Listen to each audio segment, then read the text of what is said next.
Hey everyone, and recently we had a brand new CG in-engine trailer, binary code teasers, and more from N7 Day 2023 for the next Mass Effect game. But today I wanted to do a deeper dive into the fact that Bioware have basically now confirmed the fact that Mass Effect Andromeda, the actual galaxy Andromeda, will be returning inside of Mass Effect 5. So let's talk about it.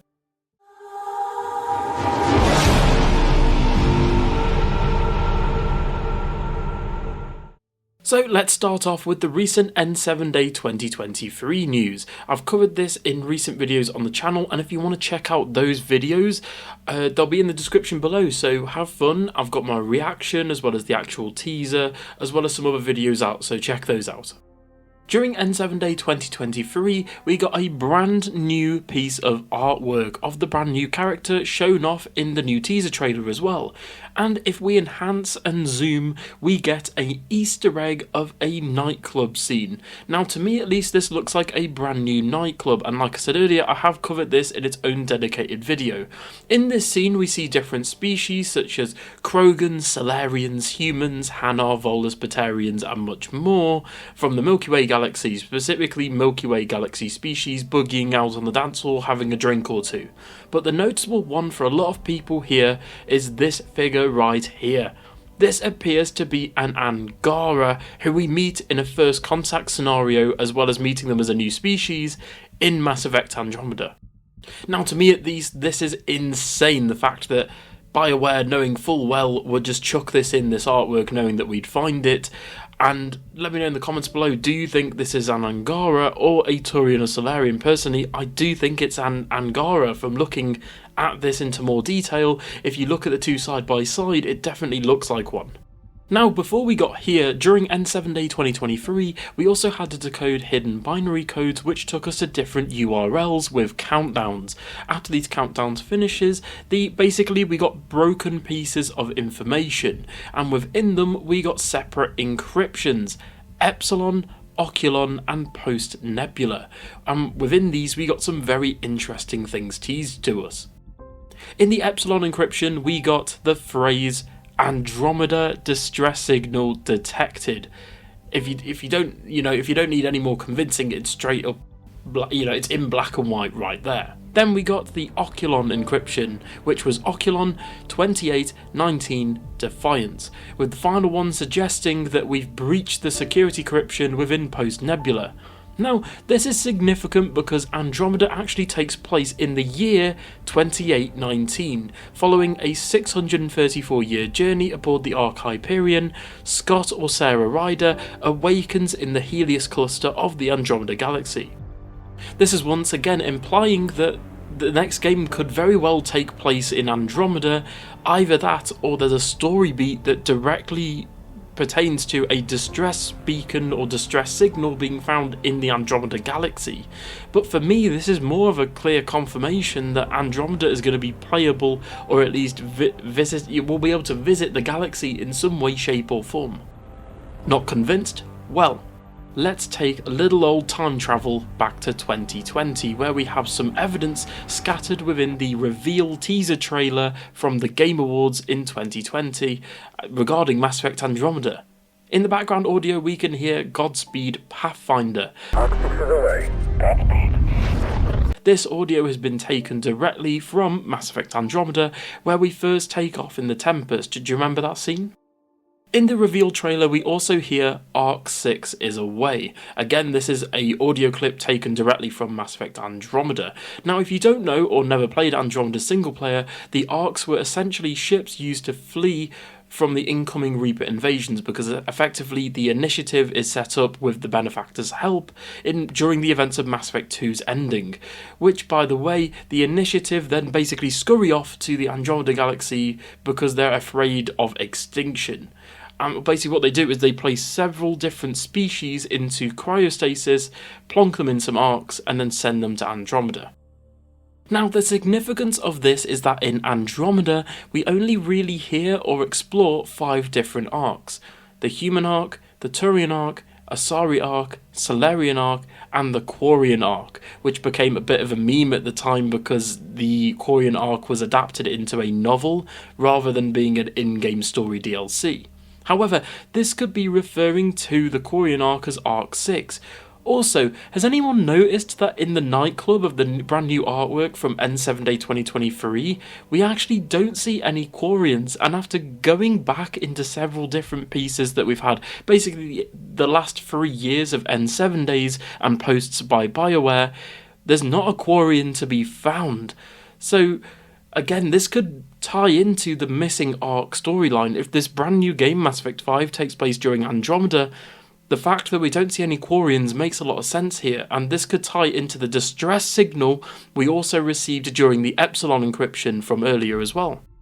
In this trailer, we also have a shot of both the Milky Way galaxy as well as the Andromeda galaxy. Now, this is interesting because Michael Gamble, the project lead on the next Mass Effect game, has stated that both the Godspeed Pathfinder audio as well as the Arc 6 Away, as well as the opening shot of both galaxies, was intentional and included in the trailer and promotional material for a specific reason. So the question now is, why have they included all of these teasers and in-writing references to Mass Effect Andromeda into the next game? Well, there's quite a few possible meanings for this.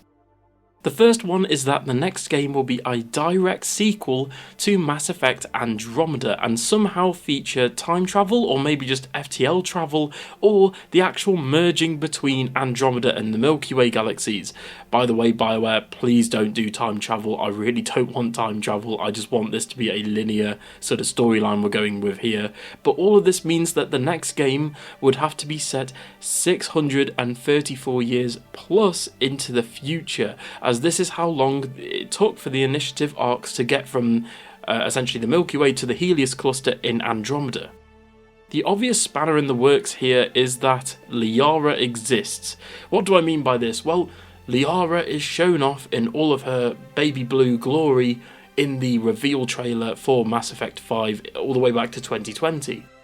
So the question that many of you, as well as myself, now have is, how does Liara appear in the Andromeda galaxy, or could she appear in the Andromeda galaxy? Well, let's explore it further now. Well, in the reveal trailer, we can see that Liara does look a lot older, at least to me she does anyway. Again, this is promotional material, sort of CG footage, if you will, all the way back from 2020. This is subject to change. I'm pretty sure the game at that point wasn't in, it was almost in pre-production, whereas it's now in pre-production. So again, this could be completely subject to change. But if you look at her face, you can kind of see crow's feet as well as wrinkles, at least in my opinion at least. But again, how does Liara tie into all this? Well, we know that Liara does have ties with the Andromeda Initiative, so she could be fully aware of the existence of Andromeda, as well as perhaps she knows fully well how long it would have taken them in terms of light speed and all that to actually get to Andromeda, and maybe after Mass Effect 3 placing herself and some of the SR2 crew into cryosleep as well. Imagine if Commander Shepard, Liara, etc. go into cryosleep and awake during this new storyline. The question now is though, why would Ryder have to leave their pathfinding duties to help Liara? Because if we've got a game in Andromeda, there is no way Ryder won't show up in some way, shape or form, even if it's just a mention of Ryder. And the question is now, is there a possibility that we will be playing as Ryder in the next game? And recently I did cover a video talking about who this mysterious character from the brand new trailer could be, but personally I don't think this is Ryder, as Ryder wasn't liked by the majority of the fan base compared to Shepard. Plus I feel like this character just doesn't look like Ryder to me. I don't know what it is. I think it's mainly just the fact that they are wearing N7 garb, plus the fact that obviously Ryder never actually became a N7 operative. They never went through the training, etc. Or at least not yet, as this could be something that is explored in the new game story. But what if the next game, Mass Effect 5, could take place in between Mass Effect 3 and Andromeda, and maybe fill in the gaps of what happens during a sort of over a new trilogy, Mass Effect 5, 6, and 7 perhaps, and maybe even includes the Jardan for good measure, or maybe even features a storyline where we play as Liara in present day, or maybe Commander Shepard post Mass Effect 3 Reaper War, and then we play as the brand new character shown off in the brand new teaser trailer after the events of Mass Effect Andromeda, with both stories having meaning to one each other, and essentially you would go from like main story mission to main story mission, and you'd be able to sort of flip between the two, sort of like Spider-Man 2, but obviously it would be set during 2 separate time periods, and it could involve the Reapers, the Remnant, the Jardan, and again it would have to flip between both storylines.